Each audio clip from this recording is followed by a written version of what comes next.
during the Bush administration was contracted along with several other scientists to devise a list. This was the mandate. They came to them and said, here's the issue. We have crashed UFOs and we have recovered biological entities that are not of this world. What would be the pros? And they didn't tell them if this was true or not. They said, what would be the pros of disclosure? What would be the cons? And I want you to attach a numerical value to each one. So disruption of government, religion, politics, all these different things. Like what would happen to the nuclear family? Like what happens if we know we're not alone? What happens if we are visited on a consistent basis? What happens? And when they did it at the end, all of the scientists had achieved similar conclusions that the cons outweighed the pros in terms of numbers. And so because of that, they decided not to disclose. So this was like during the 1980s, I guess? 90s? When was Bush 2? No, okay, 2000. So 2000. So it was around then.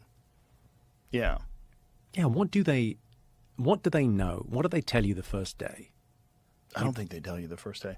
I think the president is a temp. The president's like a substitute teacher. I don't think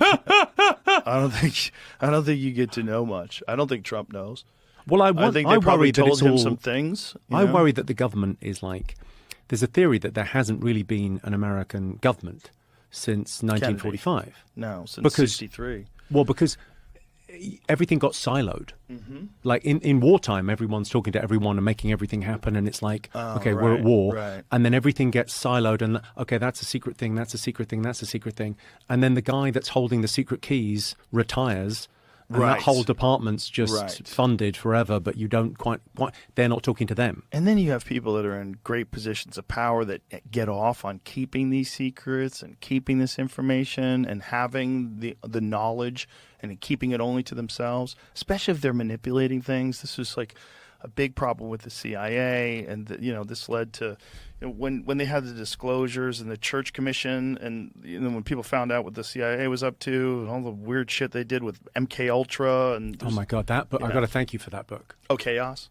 incredible. So can't recommend it enough. I listened to the episode. I went back and listened to your episode with the guy, and I went, okay, this is interesting. What's he called again? Tom O'Neill. Tom O'Neill. He's got a new podcast, by the way. Does he? He's got a new podcast where he's kind of going like an in-depth interview. It's with Rick Rubin's. You know, Rick Rubin's got a podcast. It's his podcast company has done one with him. I didn't even know Rick Rubin had a podcast company. That's funny. I love Rick. I text him all the time. I didn't even know he had a podcast He's got a great podcast. He's the best. Oh, he's such a... He'll entertain any ideas. He's fucking... He's wonderful. He gets down the rabbit hole. But I listened to the thing, and then I went away and I read the book, and the book is like, you kind of read it and go, well, this can't be, like, that's an extraordinary chapter, this can't get any weirder, and then you go, oh sorry, Charles Manson is connected to the Kennedy assassination, and, sorry, he's also connected to the MK Ultra experiments, which are real, which sound so much fucking weirder than any other conspiracy theory you've ever heard. And they're real. Yeah. Yeah. And it's like, the book is just... Yeah. It's wonderful. Yeah, it's a great book. It's all history. It's all the United States history. And it's what happens when people have unchecked power. They do crazy things. And what our government did was a lot of mind control experiments rather. Yeah. Yeah. A lot. There's a lot of crazy shit that's happened in this country. So I would not be surprised if they do have knowledge of us being visited and they've kept it under wraps. Just as they kept a lot of things under wraps. They've infantilized a giant percentage of our population to just trust the government and trust the science and trust the people in charge and trust authority. And I don't know, those though, because people, if they visited America, then they visited China and Russia, and you sort of think, well, balance of probability, all of those governments don't agree about anything. Like, so the idea of going, well, if they're here, they're everywhere. According to Hal Puthoff, the United States is in possession of recovered vehicles, and so are other countries. And there's essentially like a Manhattan Project type deal where the race to reverse engineer this technology is at a very high level. and governments are involved in it, and they try to keep things as secret as possible because whoever can achieve the results first will have immense technological superiority over all of its enemies. If these things are real, if they do have some sort of a device that can move through space in a way that we just can't even fathom, would traverse immense distances almost instantaneously. This is what we've been told by the people that have worked with these things. And, it's hard to know. It's hard to know what's bullshit. It's hard to know because it all sounds like bullshit. But it would sound like bullshit unless you experience it. I'm sorry, but that thing of like, yeah, it does sound like bullshit in a sense. But then there's also the other thing of like, if you showed me that flip phone in 1982, I'd have gone, well, that's bullshit. Yeah. You can't fold a TV, so you can all fuck off. Right, how's a TV that thin anyway? What are you talking about? What do you mean you can make calls on it? What? Right. How is there a camera on your phone? What's going... Like, we get used to shit so quick. Like, someone had that thing of like, I don't know, when the Wright brothers first flew the plane. But it's like, 60 years later, we land on the moon. Not only that, we dropped a nuclear bomb out of one of those planes in less than that. Yeah. That was like 50 years. It's... From the invention of that stupid plane, the first plane with like wood and fucking cloth and shit. But this is Eric's point of like, if you, Eric Weinstein and who else says it? The guy I used to work for. He often sort of says, if you minus the screens from the room, we're in the 1970s. Yes. Which I think is kind of like, what's happened since then? What are they working on that we haven't? They're like, is there going to be a ta-da moment where they pull back the sheet and go, yeah, look at that? Well, I think there's probably multiple things that are happening simultaneously. And then the AI one, if that one hits, all the other ones are going to seem trivial. Because the AI one is essentially the creation of a superior being, a thing that is more intelligent than us, has all the access to information that humans have, plus the ability to engineer itself. I think some of them have been here. I had a guy on yesterday. His name's Hal Putoff. He's a physicist that's been working with the government with this stuff forever. He said they have 10 retrieved crafts that are of non-human intelligence, 10 that the United States is in possession of. And he said during the Bush administration, during George Bush's administration, they were contemplating disclosure to the American people. And they wanted to get all these physicists and scientists and psychologists to make a list of things that would be negatively impacted by disclosure and things that would be positively impacted by disclosure, and give them a numerical value, like a 0 to 10 value. And when they calculated it all up at the end of the day, the cons outweighed the pros, and they decided not to disclose. So during the Bush administration, during George Bush's administration, during 9/11, during that time period, they were contemplating, this is 2004, they were contemplating having disclosure and releasing to people the fact that we are in possession of non-human intelligent crafts. They have recovered biological entities, meaning beings from another planet that are preserved that we have, and that non-human crafts are visiting this planet, or might not even be visiting. They might actually be here. They might have bases in the ocean. They might have bases somewhere in the mountains, but that this is a real thing.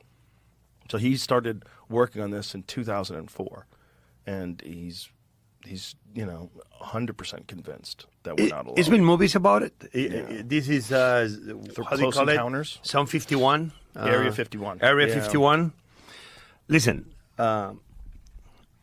nothing will give me more joy. As a young boy, I always thought, man, could I be the guy that finds E.T.? It wouldn't be cool. Yeah. And especially if scenes is a good alien species that is an alien species of goodness. 'Cause Hopefully. Imagine Yeah.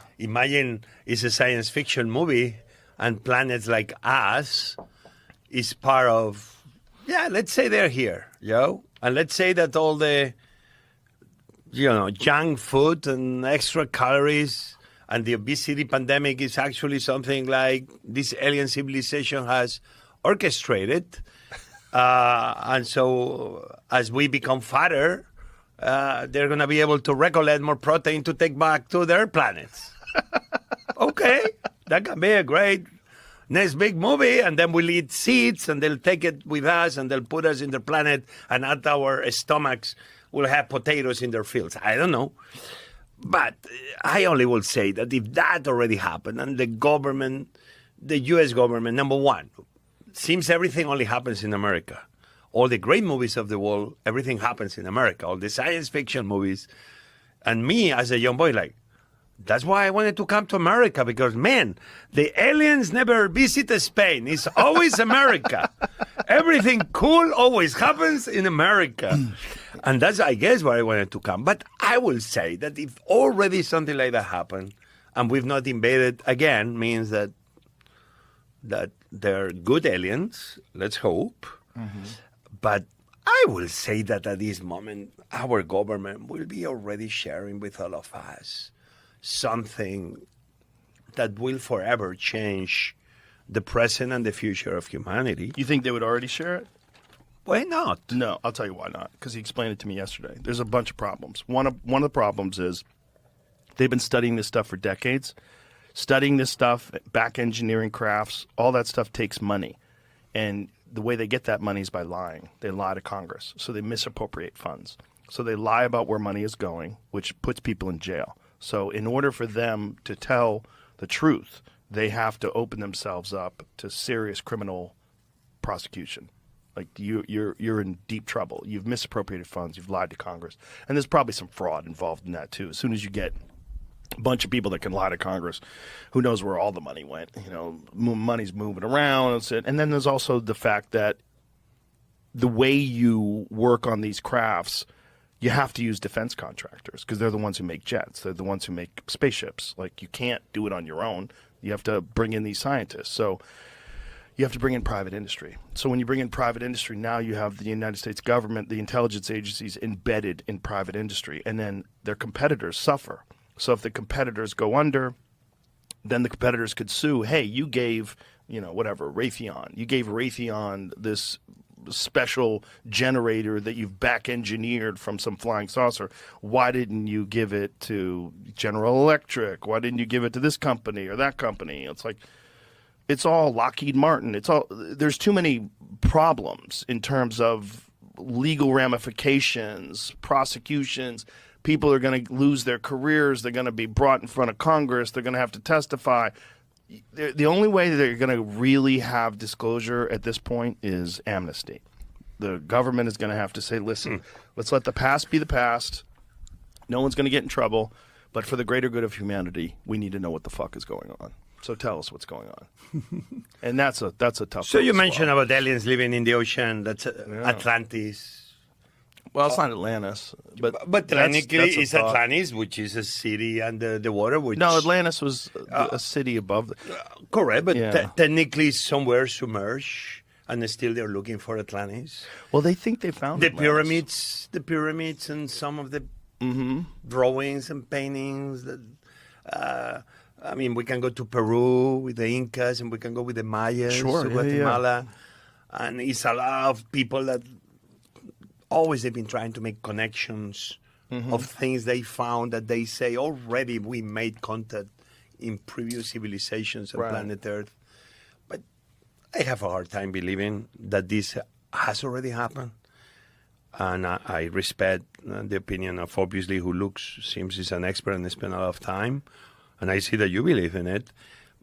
The side of me that is the boy that will want to believe that there are other planets with people and we are not alone, I will be full of joy.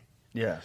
So Hopefully. I Unless hope it's a that planet if there are of- good people and that happens, Yeah. that you and I and everybody else around the world, maybe that's the moment that the world becomes one.